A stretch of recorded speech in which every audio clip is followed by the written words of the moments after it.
Assalamualaikum warahmatullahi wabarakatuh. Selamat pagi anak-anakku sekalian, para siswa dan siswi anak SD Musri kelas 2 semuanya. Semoga pagi hari ini kita dalam keadaan sehat walafiat. Anak-anakku sekalian yang soleh dan soleha, hari ini kita akan melanjutkan materi kita, pelajaran bab kelima tentang keteladanan para nabi. Nah, anak-anakku sekalian, para nabi dan rasul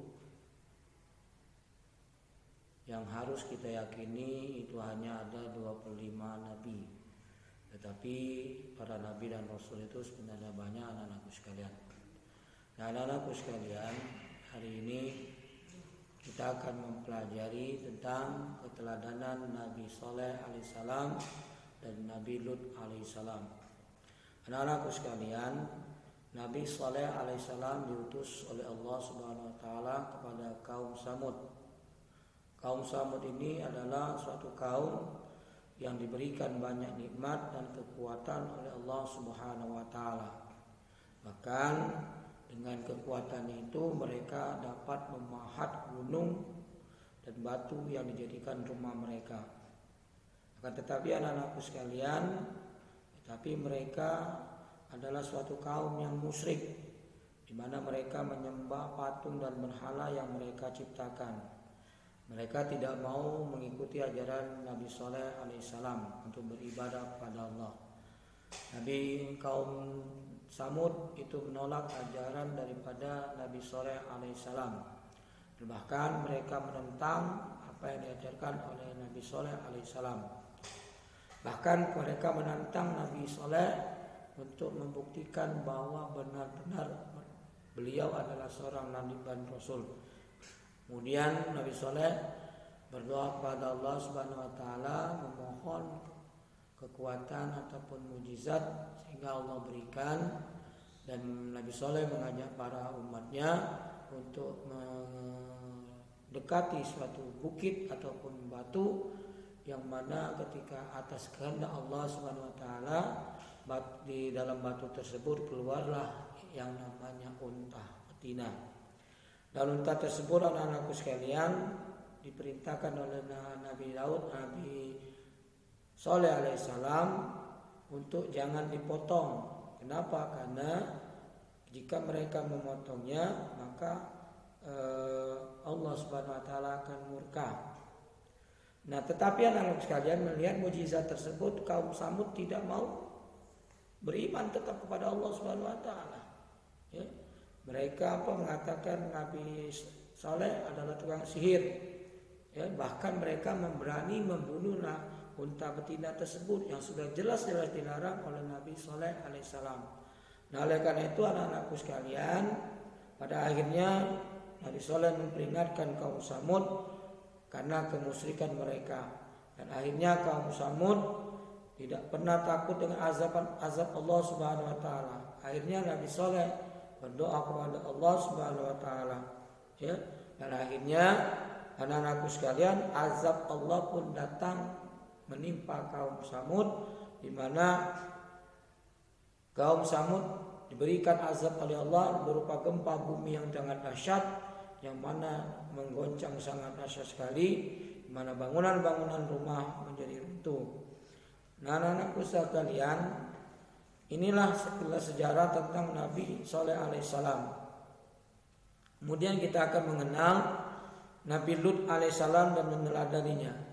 Nabi Lut alaihissalam, anak-anakku sekalian, adalah merupakan salah satu keponakan Nabi Ibrahim alaihissalam. Beliau diutus oleh Allah Subhanahu wa taala untuk kaum Sodom. Kaum Sodom ini berada di kota Sadum. Sodom itu, umat Sodom itu moralnya sangat jelek dan sangat rusak, anak-anak sekalian. Mereka melakukan berbagai macam kejahatan, ya. Nah, dan yang paling buruk sekali, mereka melakukan perhubungan dengan sesama jenis mereka sendiri, yaitu dengan laki-laki dan perempuan dengan perempuan. Nah, anak-anakku sekalian, salah satu cara ataupun perilaku mereka ini tidak perlu dicontoh. Ya, ya, tidak perlu dicontoh umat-umat di wilayah lain. Dan juga kita harus mendoakannya. Dan Nabi Lut alaihissalam berdoa kepada agar kaumnya agar diberikan azab oleh Allah Subhanahu wa taala. Maka doa Nabi Lut alaihissalam dikabulkan oleh Allah Subhanahu wa taala. Beberapa para malaikat datang ke rumah Nabi Ibrahim, ya, dan menyamar sebagai seorang dalam bentuk pemuda untuk memberitahukan bahwa penduduk kota Sodom akan dibinasakan. Maka Nabi Ibrahim khawatir. Karena itu Nabi Lut alaihissalam yang berada di sana.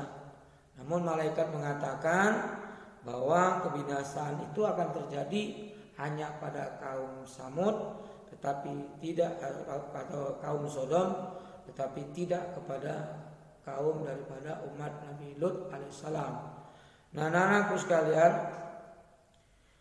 bencana ataupun azab yang diberikan oleh Allah itu terjadi di waktu subuh, di mana turunlah hujan yang sangat deras, ya, bencana alam yang sangat mengerikan.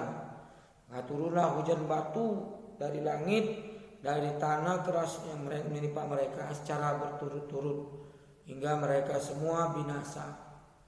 Hanya kaum Nabi Lut lah yang tidak binasa pada saat itu. Nah, anak-anakku sekalian, teladan yang dapat kita ambil dari Nabi Saleh alaihissalam dan Nabi Lut alaihissalam, yang pertama, Nabi Lut alaihissalam adalah seorang nabi yang sabar walaupun umatnya ataupun kaumnya tidak mau mengikuti ajaran daripada Allah Subhanahu wa taala.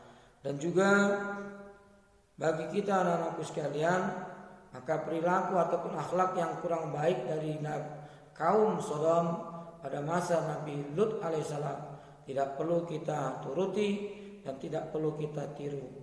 Nah, oleh karena itu anak-anakku sekalian, ya, maka kaum Sodom disiksa oleh Allah Subhanahu wa taala di suatu tempat yang sekarang dikenal dengan nama Laut Mati atau Laut Danau Lut alaihissalam. Nah, anak-anakku sekalian, ini yang dapat saya sampaikan pelajaran pada hari ini. Mudah-mudahan dapat bermanfaat bagi anak-anakku sekalian guna menimba ilmu pengetahuan tentang sejarah para nabi dan rasul. Untuk mengetahui sejarah para nabi dan rasul ini anak-anakku sekalian, maka hendaklah kita banyak-banyak membaca tentang sejarah-sejarah nabi, para nabi dan rasul, mulai dari Nabi Adam alaihissalam sampai dengan Nabi Muhammad sallallahu alaihi wasallam. Nah, anak-anakku sekalian,